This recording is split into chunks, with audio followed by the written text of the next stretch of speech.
I'm Soledad O'Brien. Welcome to Matter of Fact. The 45 words that make up the First Amendment are being tested by the 140 characters of Twitter, at least the president's Twitter. President Trump's anti-media posts and his chief of staff Reince Priebus's admission that the White House is looking into opening libel laws could pose a threat to freedom of the press, suggesting retaliation for news coverage considered slanted. One legal scholar says the president's trail of tweets could actually protect the media, proving his intent to punish journalists by using the legal system. Floyd Abrams has written a new book. It's called The Soul of the First Amendment, to re-educate us about the importance of protecting speech, even when we find it offensive. Abrams argued at the Supreme Court on behalf of the New York Times in the Pentagon Papers case during the Nixon administration, and has been back in court many times since, defending reporters and editors. It's nice to see you, sir. Thanks for joining us. You start the book with an absolutely fascinating look at our nation's forefathers. 1787, the First Amendment.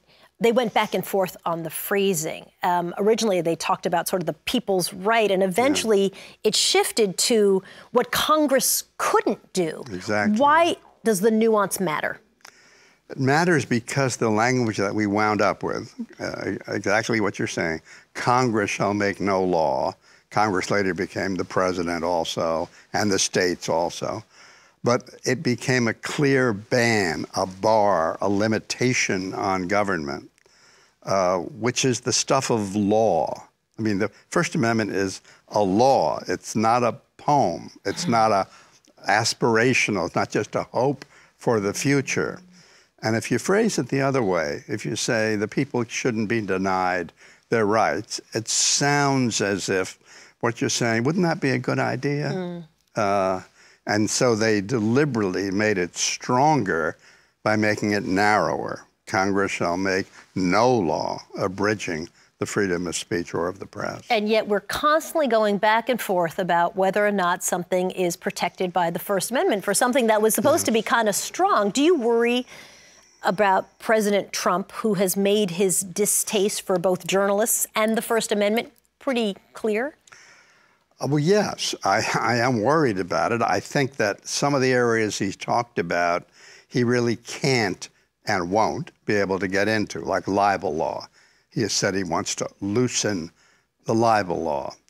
But there is no federal libel law. There is no United States libel law. We have 50 states. They have libel law. So there's no role for the president or the Congress about libel law.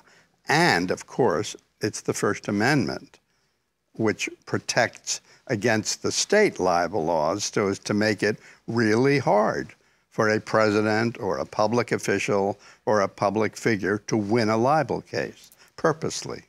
Libel law only applies to false statements of fact, not opinion. Now, an example, I think President Obama could sue our president and say, you said I committed a criminal act by wiretapping you, and it's not true.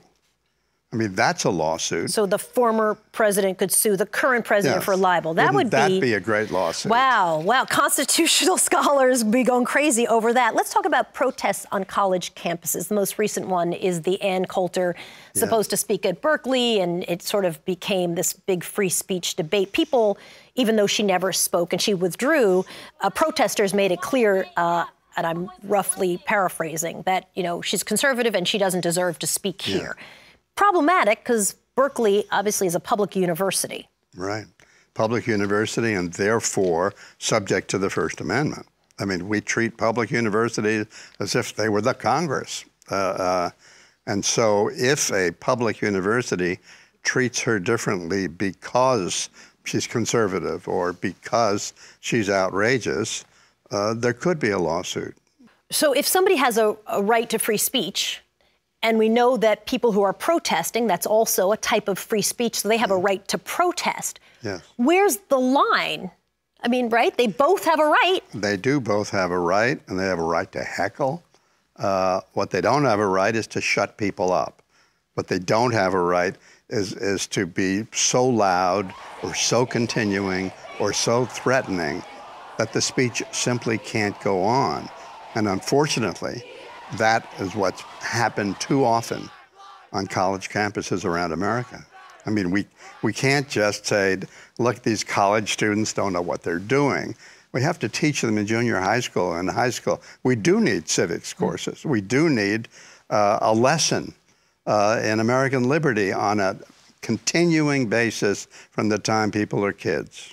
Floyd Abrams, it's so nice to have you. The book is called The Soul of the First Amendment. Thank you. Thank you.